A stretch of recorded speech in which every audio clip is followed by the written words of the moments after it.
Mari kita maju ke depan untuk merayakan bersama-sama dan langsung kita menyanyikan lagu Langsung Seleva atau apa Bu?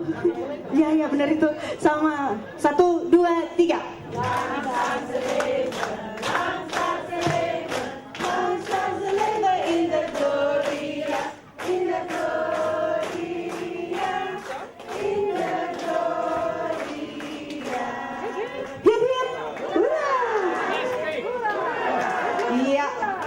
Ini kalau kayak gitu biar sahnya mungkin akan dipotong bersama-sama kali ya. Bertiga atau berdua atau bertiga atau dari belakang kali ya, dari belakang. Jadi bismillahirrahmanirrahim, semoga tambah jaya BNI Belanda melayani negeri kebangsaan bangsa. Ya, bismillahirrahmanirrahim. Semoga tambah powerful juga dan sukses selalu untuk melayani para nasabahnya orang Indonesia yang ada di Belanda, dan mungkin orang Belanda juga pengen investasi di dunia ini kan ya, siapa tahu kan. Terus siap kata Bu Desi untuk melayaninya. Oh udah. Buat MC ya Bu ya, harus keke ya Bu ya. Oh salah. Aduh ini cantik banget deh. Sebenarnya sayang ya kalau dipotong ya sebenarnya. Ibu ini dari kue ini dari Ibu Comments. Jadi Comex. Ibu Comex ini boleh berdiri. Ibu Comex mana ini? Keymaker kita. Woo! Terima kasih. You're very talented. Muka saya bisa nggak kayak gitu di situ? Kayak gini, peace gitu ya. Ya, silakan kepada siapa Ibu diberikan? Yeah, okay. The first cake goes to Mr. Fiash, Monsieur. Hope your collaboration will be last forever. Till the death do you apart. Gak apa-apa Pak. Di-sharing dengan ibunya. Iya, betul. Iya, silahkan. Ada Kambojanya. Tuh. Ya. Great. Tepuk tangan dong Bapak Ibu sekalian.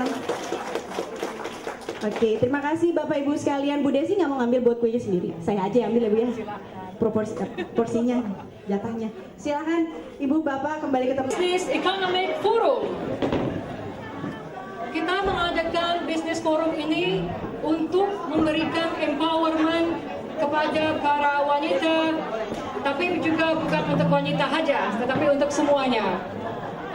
Acara ini akan langsung saya moderator. Perkenalkan, saya Desi Rawati Rutan, saya Business Representative from BNI in the Netherlands. Saya juga seorang ekonom dan juga advisor untuk International Business Strategy. Background saya, sebelum bekerja dengan Bank Negara Indonesia, saya bekerja untuk pemerintah Inggris sebagai scientist dan juga sebagai advisor di salah satu university untuk kurang lebih selama 12 tahun. Sebelum akhirnya saya pindah ke Belanda dan mengabdi kepada Bank Negara Indonesia. Saya akan memulai Business Forum ini.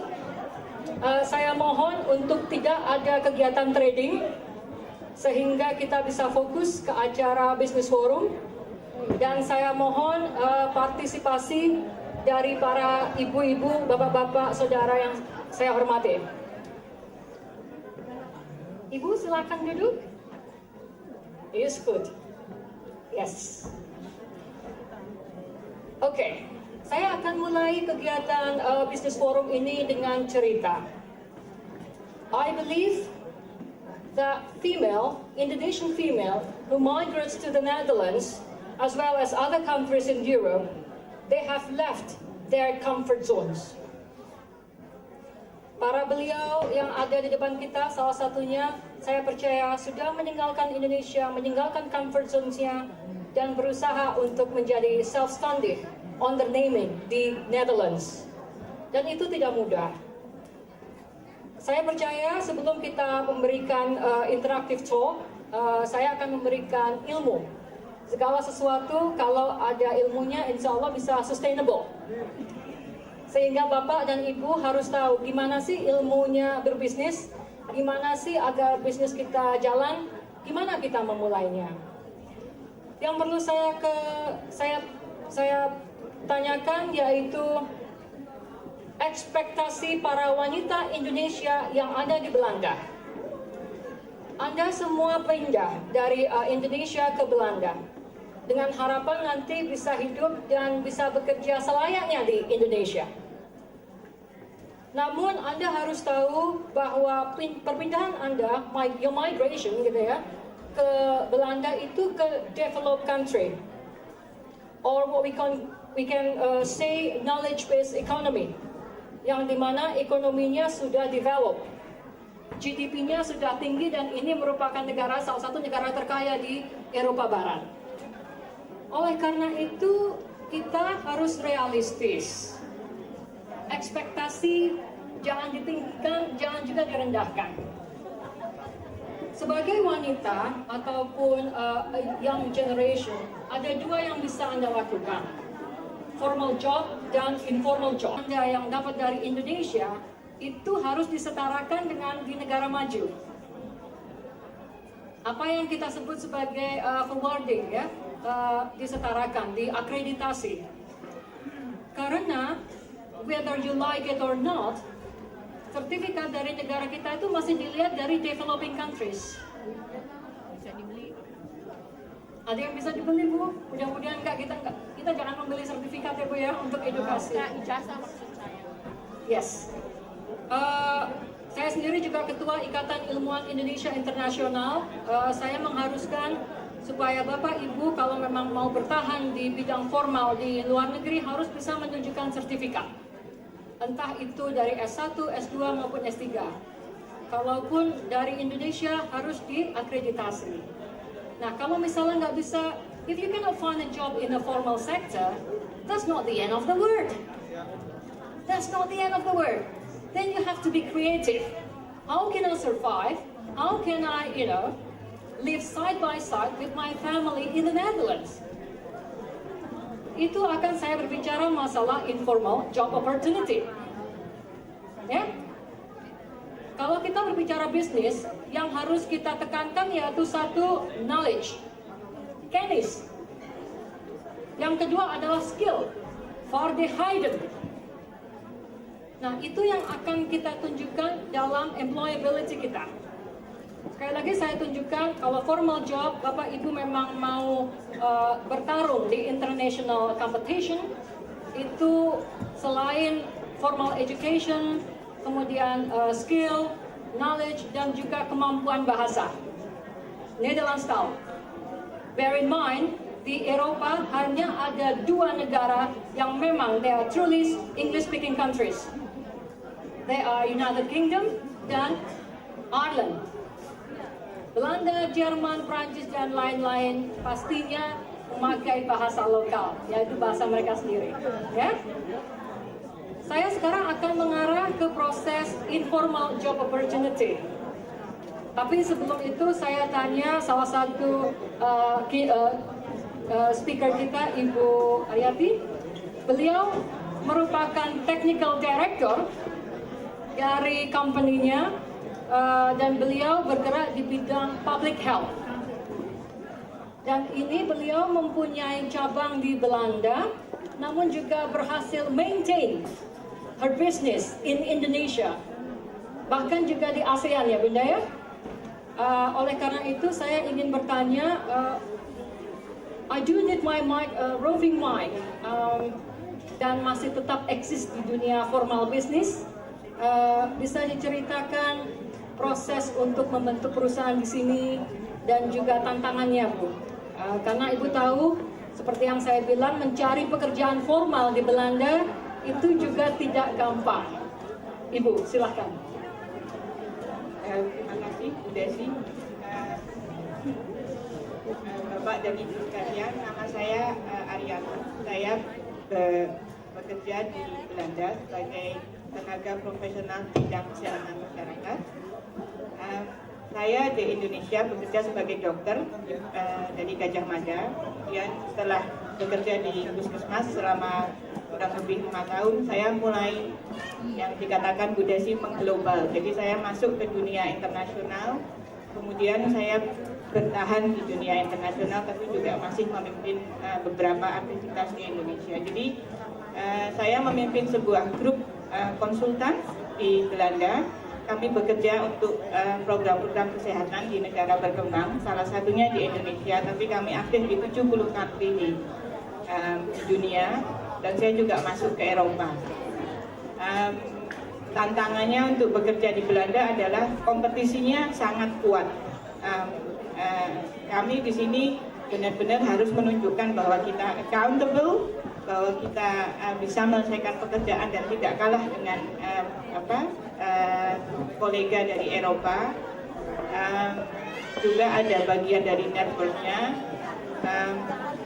Tapi saya rasa juga tantangannya sama dengan punya perusahaan di Indonesia, adalah mencari orang-orang yang bisa kita percaya, yang bisa bekerja sama, yang satu jiwa, dan juga mengerti bahwa pekerjaan-pekerjaan itu kadang-kadang tidak hanya karena uang, tapi juga karena keinginan untuk membuat the world better place. Ya, tantangannya saya kira sama ya, juga sih traveling yang banyak. Saya banyak sekali terbang ke negara berkembang, jadi saya juga perlu suami saya mau membantu saya untuk membesarkan anak-anak dan menunggui pada saat saya pergi. Menurut saya tidak beda dengan di Indonesia. Oke, terima kasih Bu Aryati. Tepuk tangan untuk Ibu Aryati. Ibu merupakan salah satu contoh wanita Indonesia yang masih bisa eksis dan insya Allah akan terus eksis. Mungkin Ibu mempunyai job opportunity di kantor Ibu untuk para generasi muda yang saat ini hadir di acara Indonesian Women's Forum. Oke, sekarang saya akan lebih masuk ke dalam entrepreneurship, undernemings, ya. Hanya orang French yang bisa pronounce correctly karena kata entrepreneur itu dari French juga, entrepreneurship, gitu ya, yang artinya kewirausahaan. Boleh saya katakan 20 tahun terakhir ini entrepreneurship menjadi booming. Kalau dulu itu dianggap pekerjaannya apa? Wira swasta, udah lemes gitu. Oke, bukan PNS ya, wira swasta. Tapi sekarang pekerjaan yang namanya entrepreneur itu memberikan suatu wind of change, terutama bagi anak-anak muda ataupun kita yang sudah senior yang ingin mengadakan career switch. Because I want to be a boss of myself, I don't want to work for others. Let's do it, gitu ya. Yang perlu saya ingatkan sebagai seorang akademik maupun sebagai business practitioner, entrepreneurship itu bisa dilihat sebagai myth, tetapi juga sebagai kesuksesan. Myth karena Anda melihat seperti let's say Steve Jobs ataupun pendiri Facebook gitu. Anda melihat Mark Zuckerberg, oh kayaknya enak ya, kerjanya semau gue, pakai baju apapun, it's okay gitu ya. Tapi bear in mind, kemudian juga, if you don't do it smart way, it will not last for like what you wanted, ya. Sehingga sebagai seorang entrepreneur, saya sarankan khususnya untuk di Belanda, sudah saatnya Anda untuk sharing ide Anda, share your passion, your passion dengan partner. Partner yang terdekat pastinya partner suami atau istri.